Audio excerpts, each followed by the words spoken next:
Assalamualaikum warahmatullahi wabarakatuh. Kali ini gue bakal cerita tentang pengalaman saya sendiri naik ke Gunung Lawu via Cemoro Kandang bersama 8 teman saya, 7 teman saya maksudnya, 8 sama saya. Pengalaman ini mungkin nggak pernah saya lupakan karena baru 2 kali saya berangkat naik gunung, ya kan? Dan kedua ini saya nggak nyangka saya sendiri bisa naik ke puncak Gunung Lawu. Awal mula saya berangkat dari daerah saya sendiri berempat, dari Kabupaten Pati, berempat orang. Ada Dian, ada Pratama, ada Akbar, sama ada aku, dari 4. Sampai di Simpang 5 Pati kita nunggu teman kita dari Kudus, namanya Alda. Ya, kita berangkat bareng dari Pati berlima sampai ke Karanganyar. Jadi kita berangkat dari jam 11, kita nunggu Alda sekitar 12 lah, kita baru berangkat ke Karanganyar. Dan sampai di Karanganyar kita jam 4:30 lah, jam 4:30. Sampai di sana kita bertemu sama teman kita yang dari Malang satu, yang namanya Koko. Jadi berenam ya kan. Koko dari Malang. Nah, kita nggak langsung berangkat naik ke gunung. Kita bermalam di Karanganyar, di base camp Cemoro Kandang itu. Sampailah kita esok hari kita nunggu teman kita lagi dari Magetan, 2 orang, yaitu Jaka sama Adam. Ya, Jaka sama Adam, 2 orang. Jadi kita berangkat 8 orang. Nah, kita berangkat naik dari base camp itu sekitar jam 10 pagi. Ya, esokan paginya kita berangkat nanjak ya kan. Setelah kita berangkat, di perjalanan kita sering berhenti karena capek banget. Belum pernah ke sana, tiba-tiba kita ke sana. Yang sudah pernah ke sana 2 orang. Si anak Magetan tadi 2 orang, si Zaka sama si Adam. Tapi seringnya dia lewat Cemoro Sewu. Nah, setelah kita berangkat tadi jam 10 kita naik, sampailah kita di pos 1 itu sekitar jam 1 kita sampai di pos 1 ya kan.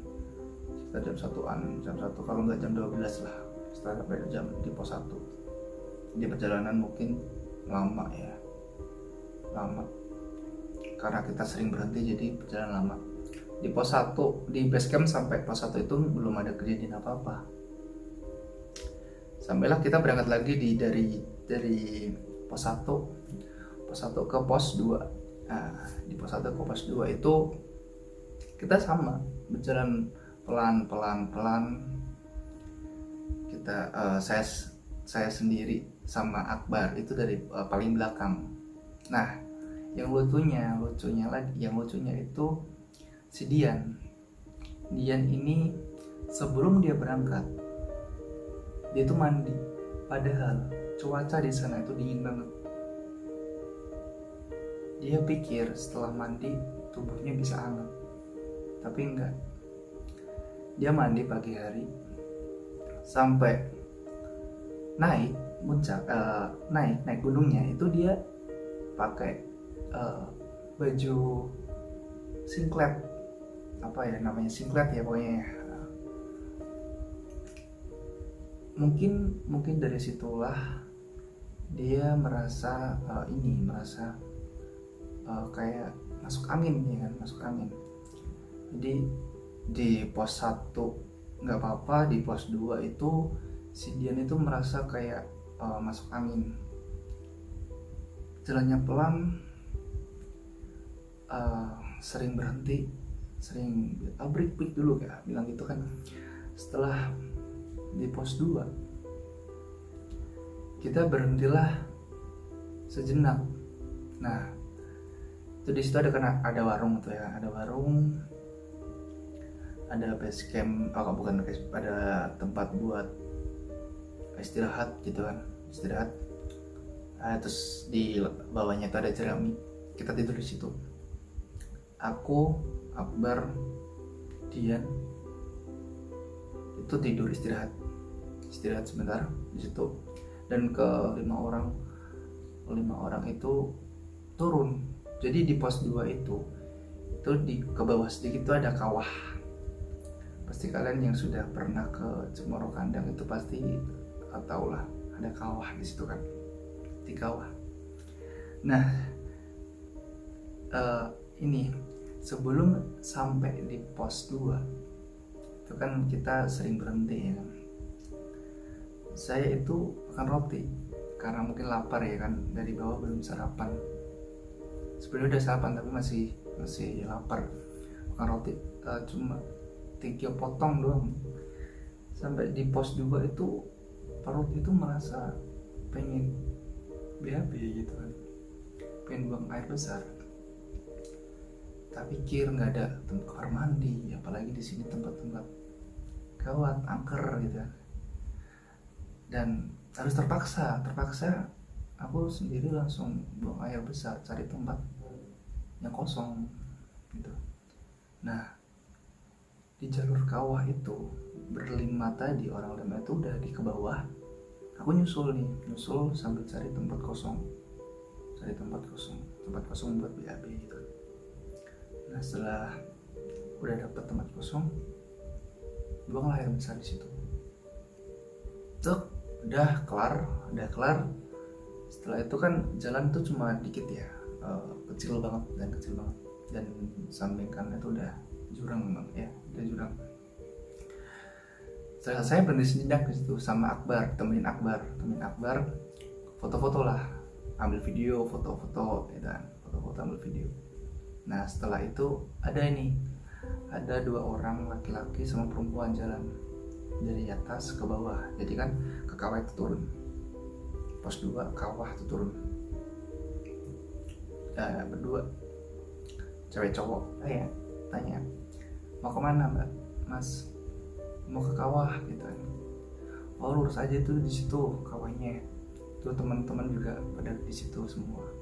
Nah, di situ tiba-tiba setelah cowok itu jalan, kan cowoknya jalan duluan, ceweknya di belakang.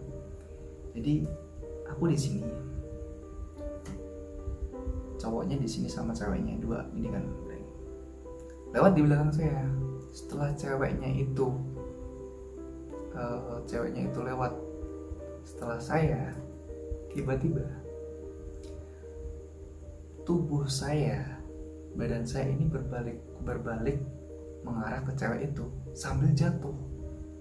Kayak ada yang dorong, tapi saya sendiri tuh nggak merasa sengaja buat mau kayak, rasanya kan kayak megang si cewek itu tadi, tapi enggak. Itu kayak jatuh berbalik arahnya ke cewek itu tadi. Itu setelah aku buang air besar. Nah, setelah kejadian itu cepat-cepat lah aku langsung naik ke atas ya kan, ke pos 2. Setelah ke pos 2 saya tidur sekitar 1 jam, baru nungguin berlima tadi naik dari kawah ke pos 2. Kita istirahat, kita bikin makan mie, kita bikin kopi, kita masak di situ. Kita jalan lagi lah di pos 3. Sebenarnya kita di pertengahan pos 2 sama pos 3. Kita sampai di situ, Dian merasa nggak kuat, kayak udah lemes banget, muka pucat, dan jalan kayaknya dia hampir nggak kuat, muka pucat banget. Setelah dia jalan, berhentilah, break gitu kan. Oke, break, kasih makan si Dian, kasihan itu mukanya pucat gitu kan. makanlah, kasih roti. Sebelumnya dia tuh muntah-muntah tapi dia nggak keluar, dia mungkin masuk angin tapi kalau nggak keluar kan nggak lega gitu kan, kalau nggak muntah gitu. Kasih roti. Cuma dua kali makan roti itu dia langsung muntah. Wah. Lega mungkin ya kan. Setelah itu udah ada lega, masih kuat jalan. Bentar lagi udah pos 3, saya bilang gitu. Nah setelah itu kita jalan lah di pos 3. Oke, masih kuat, dia bilang gitu kan. Oke, kita jalan ke pos 3 pelan sambil tanya masih kuat sama dia. Nah setelah jalan itu kita sampailah di pos 3. Nah sebelum ini ketinggalan ya ceritanya. Sebelum tadi kan di pos 1, 2, 3 kejadian yang mungkin aneh kan. Nah Koko, Zaka, Arda, terus Pratama sama Adam, itu 5 orang itu sering terobos jalur. Jadi jalur yang landai dia terobos jalur yang cepat gitu kan. Nah yang 3 orang tadi, aku, Dian sama si Akbar itu nggak kuat, nggak mau terobos karena mungkin tenaga bakal terkuras cepat gitu kan. Nah setelah kita jalan dari pos 2 ke pos 3 pertengahan itu kita sampailah di pos 3. Kita sampai di pos 3. Dia bilang gini, aku udah gak kuat, aku tinggal aja. Kalau kalian mau lanjut aja. Aku di sini aja karena aku udah gak kuat. Badan udah kedinginan, kelihatan muka pucat semua, mungkin kecapean banget ya dia. Dan dia juga masuk angin. Teman-teman bilang gini, jangan kalau ditinggal, bahaya. Karena di sini dingin banget hawanya, takut terjadi apa-apa. Nah, kita temenin lah di situ Dian. Kita temenin Dian di situ. Kita bermalam di pos 3. Nah, versi ceritanya si Dian kemarin saya tanyain, itu dia tuh dengar suara. Jadi Dian itu tidur bersama si Akbar. Nah, kita diriin 2 tenda. Dian tidur sama Akbar berdua. Tinggal 6 orang tadi. Yang 6 orang tadi itu tidur satu tenda tidur dibuat 6 orang. Nah versinya si Dian itu dia dengar suara seperti orang ngorok 2 kali di samping kiri, padahal si Akbar tadi itu tidur di samping kanan, dan di samping kiri si Dian itu udah bukit, jadi mentok. Dia tenda, ini bukit, udah mentok. Dia dengar 2 suara 2 kali, itu suara kayak orang ngorok gitu. Nah setelah di pos 3 itu paginya Dian bangun ya kan. Kita tanyain lah gimana, masih kuat apa turun gitu kan. Kuat, ini udah enakan gitu. Nah yang si Akbar tadi masih lemes, dia sempat nempelin sawan pas di sini di pelipis sebelah kanan karena mungkin palanya pusing deh, dinginan, hawanya dingin banget di situ. Kita jalan lah dari pos 3 ke pos 4. Nah kejadian di pos 3 ke pos 4 itu nih, kita jalan nih ber-8 orang. Jadi yang paling belakang nih Pratama, terus Akbar, Ardian, Dian, aku.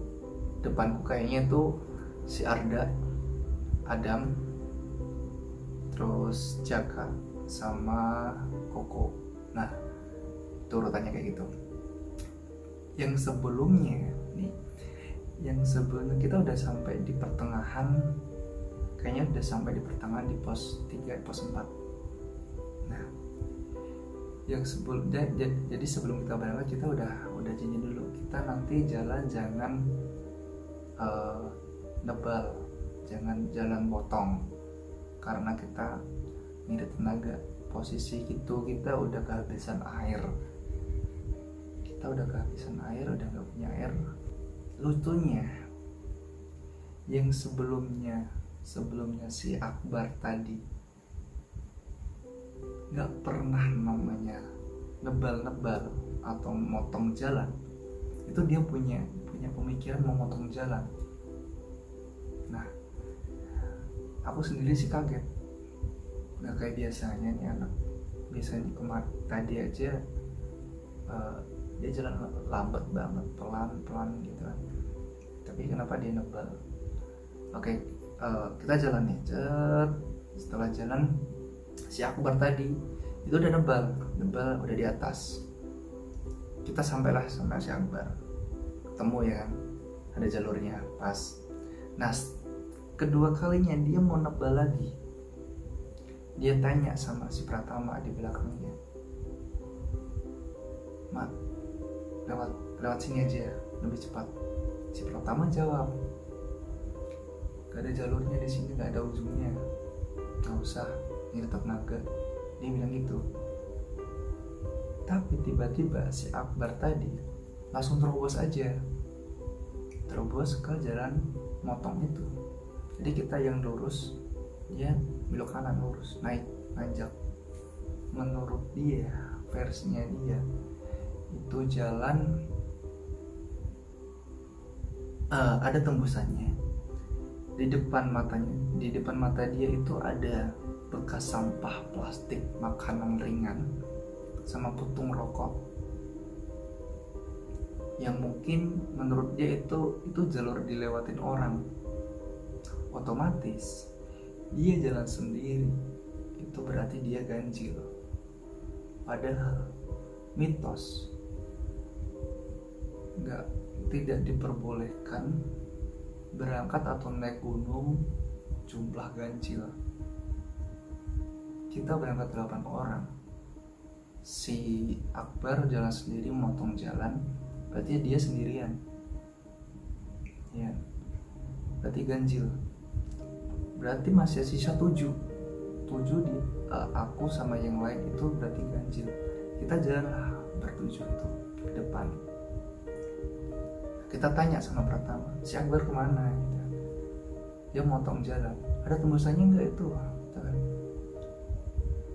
Nggak ada kayaknya, kelihatannya nggak ada gitu kan. Kita coba lihat ke depan, itu ada belokan nggak? Kalau ada belokan berarti ada tembusannya gitu kan. Kita masih jalan nih, tapi jalan itu nggak ada belok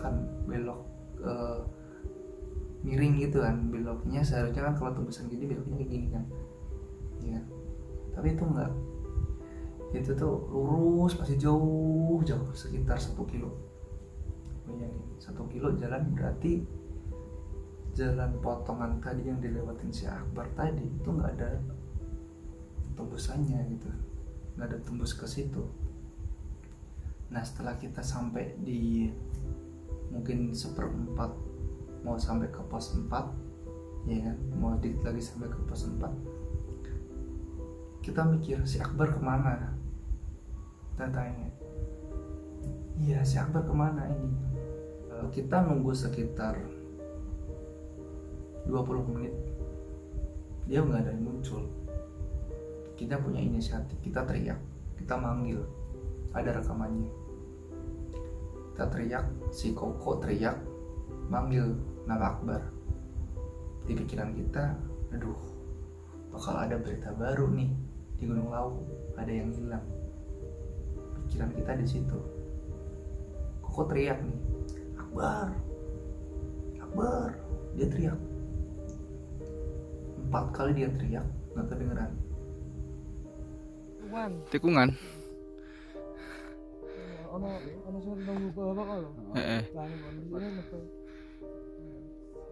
Undang cek, undang meneh. Bar! Akbar! Bar! Apa sing dhuwur? Anu ya lek Masa akan men Masuk orang ngenteni to wong. maksudnya kegiatan jalan ini masa akan men Iya. maksudnya langsung cek tekan dulu.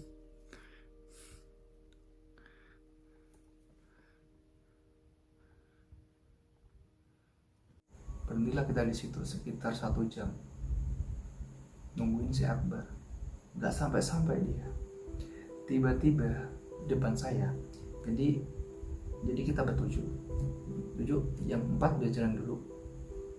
Yang 3 di belakang saya, Adian, sama satunya itu Alda kalau nggak salah.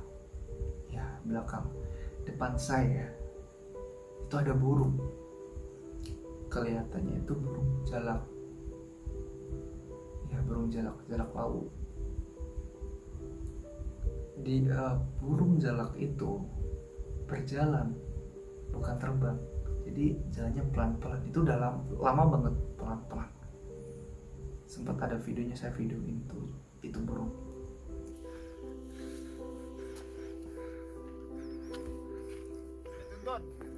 Iya deng.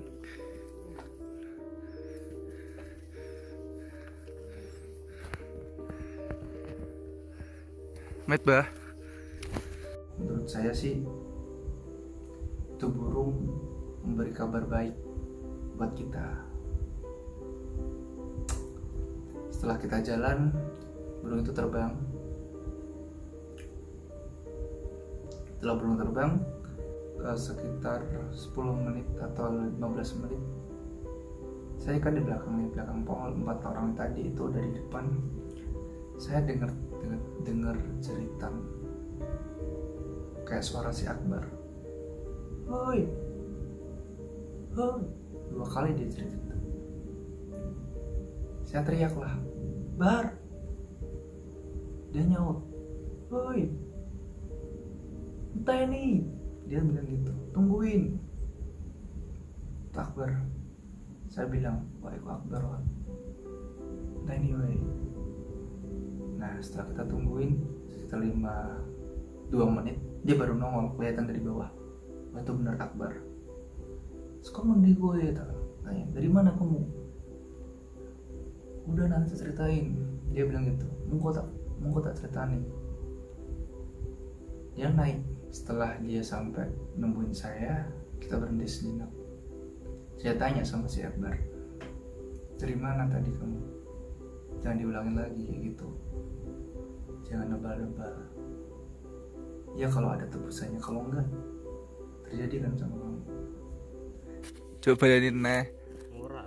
Serawan gue nih soalnya. Monggo nggih.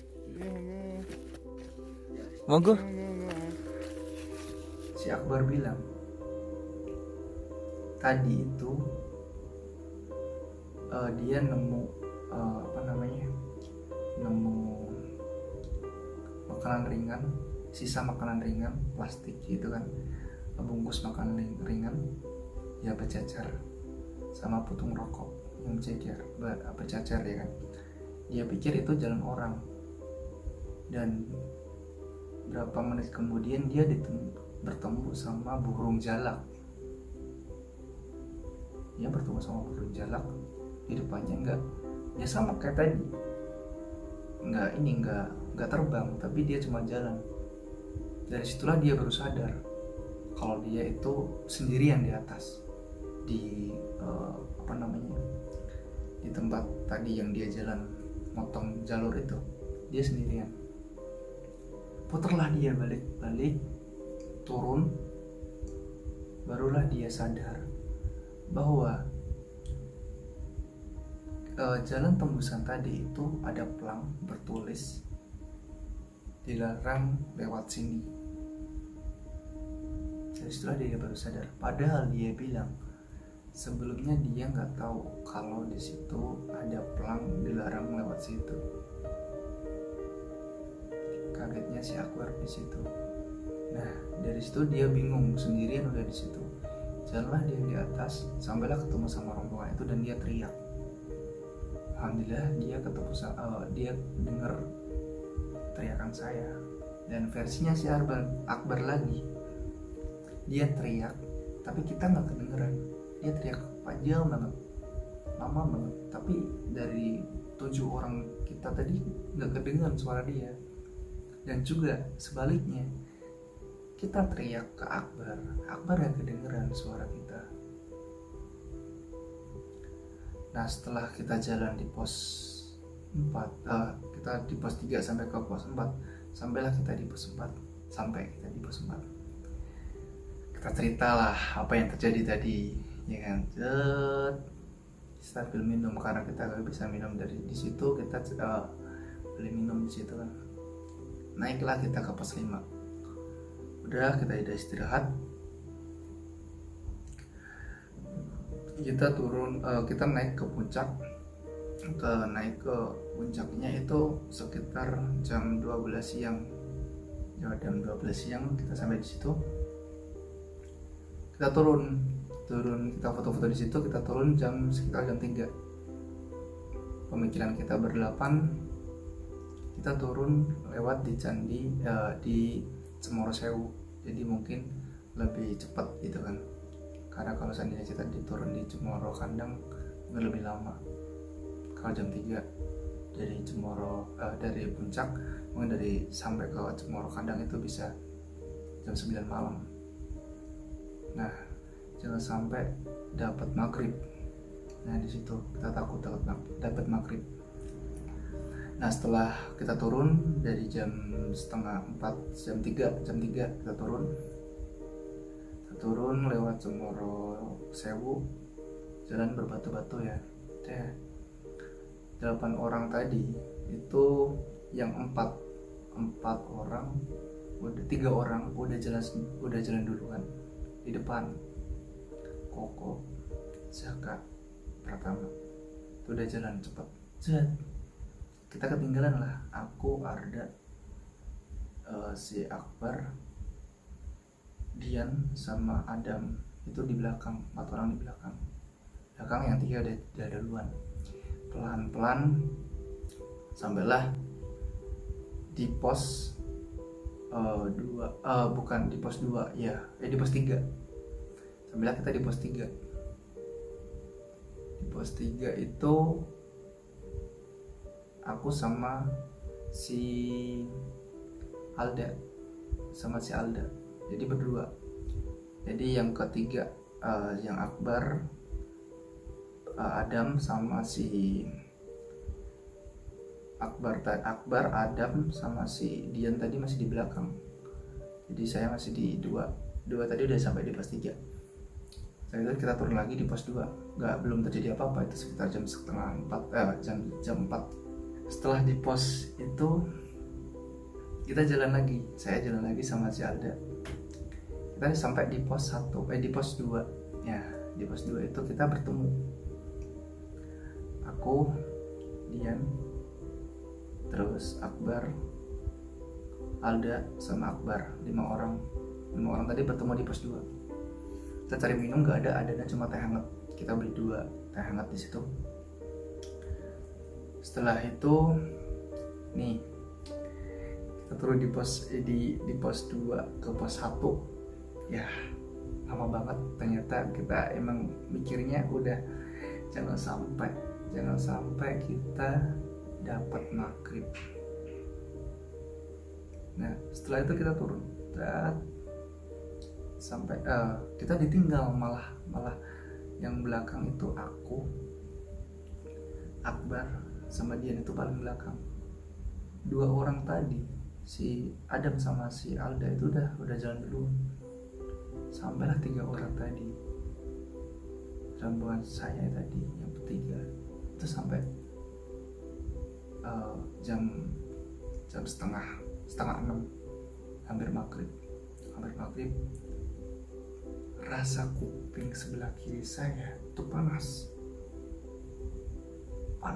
banget itu. Saya pikir ini mau maghrib, mau berhenti nggak ini ya, mau berhenti nggak. Tibalah suara azan, Allahu Akbar gitu. Nah penting dulu lah kita di situ. Kita nyalain lampu senter, kita lanjut jalan lagi sampai di pos 1. Akbar ketinggalan karena mungkin dia jalan lemot banget. Akbar ketinggalan. saya jalan sama dia berdua. Terus kalau saya sama dia karena lupa bawa lampu senter, kita bawa handphone. Senter pakai handphone, oke, pakai handphone lah saya. Handphone saya, kita jalan panjang banget perjalanannya. Handphone saya tiba-tiba jatuh, mati, senter mati, gelap di situ. Padahal jalan itu udah kayak rata, kita udah ngelewatin pos 1 ini, kayak rata. Dari pos 1 sampai base camp itu jauh banget. Jatuh, mati. Setelah mati, malah ke atas, bukan ke atas, ke depan. Saya ngelihat kayak seperti kunang-kunang, tapi bukan kuning. Kalau kunang-kunang pasti kuning. Ya, segede ini nih. Segede ini. Tutup lem. Ini segede ini. Warnanya hijau. Lewat dari pojok, dari ujung jalan sebelah kiri, dia itu nggak sampai ke ujung jalan sebelah kanan, lewat sampai tengah, hilang. Ini apa ini? Di situ aku nggak berani cerita. Di situ saya diem sampailah kita di base camp. Semua yang terjadi selama di perjalanan kita baru cerita. Kita udah ditungguin teman-teman kita. Jadi si Akbar ketika di belakang sendiri, 5 teman kita udah di tempat makan, udah selesai makan, kita baru sampai di sana. Kita nungguin Akbar muncul, dan itu kita kumpul lagi. Jadi pesan saya buat kalian yang sopan,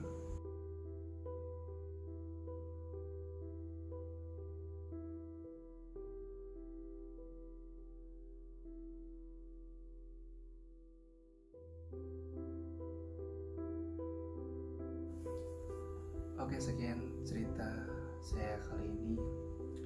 Semoga kalian bisa mengambil hikmahnya. Terima kasih. Sampai jumpa.